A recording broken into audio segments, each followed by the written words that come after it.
Get fastest update on tech by tapping on subscribe and bell. Bharat के सभी लोग तैयार हो जाओ एक बड़े ट्रैप में फंसने के लिए। दुनिया की दो बड़ी बड़ी कंपनियां जो कि अमेरिका की सबसे बड़ी कंपनीज़ हैं वो है गूगल और फेसबुक, जो कि जियो के अंदर में इंडिया में आकर बहुत बड़ी धनराशि को इन्वेस्ट कर रही है। क्या आपको नहीं लगता कि इसके पीछे एक बहुत ही बड़ा खतरा भारत के लिए मंडरा रहा है? जिस टेक्नोलॉजी को जियो भारत में जुलाई 15 2020 को लॉन्च करता है, वो टेक्नोलॉजी अमेरिका में अब तक क्यों नहीं लॉन्च की गई? क्या इसके पीछे कोई सिक्योरिटी रीज़न रहे होंगे? क्या आपको लगता है कि 3D ग्लासेस हमारे लिए उतना उपयोगी है जितना कि वो गैर ज़रूरी है?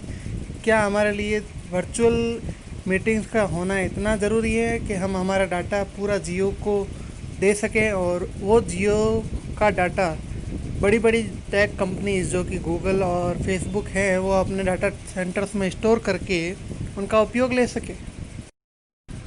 हमें अंबानी जी की देशभक्ति पर कोई भी सवाल नहीं है, पर जिस तरह से बड़ी बड़ी कंपनियां जियो के अंदर आकर डायरेक्ट इन्वेस्टमेंट कर रही है, उसका सीधा सा नज़रिया मुझे एक देखने को नज़र आता है कि जियो के पास में भारत के सबसे अधिक डाटा उपलब्ध हैं, जैसे कि प्रति व्यक्ति आधार कार्ड और उसके बैंक खातों की डिटेल। एशिया का सबसे अमीर आदमी होने पर और दुनिया के सबसे अमीर छठे आदमी बनने पर अंबानी जी को बहुत सारी बधाइयाँ।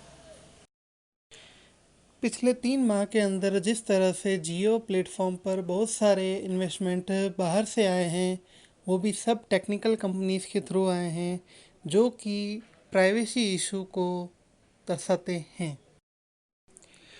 गूगल और फेसबुक दुनिया की सबसे बड़ी टेक्निकल कंपनीज हैं जिनके अंदर डाटा सेंटर्स का ही महत्वपूर्ण उपयोग है, जो कि दुनिया के अधिकतर लोगों की प्राइवेट डाटा को स्टोर करते हैं।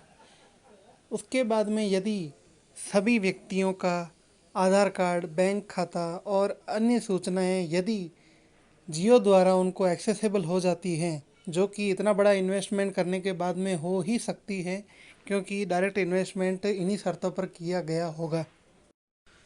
संभवतया कोई भी कंपनी इतना बड़ा इन्वेस्टमेंट फ्यूचर रिस्क को देखते हुए ही करेगी, और इंडिया में गूगल अपना भविष्य अकेले दम पर भी बना सकती थी, क्योंकि फेसबुक और गूगल वैसे ही फिर भारत में बहुत पॉपुलर कंपनीज हैं।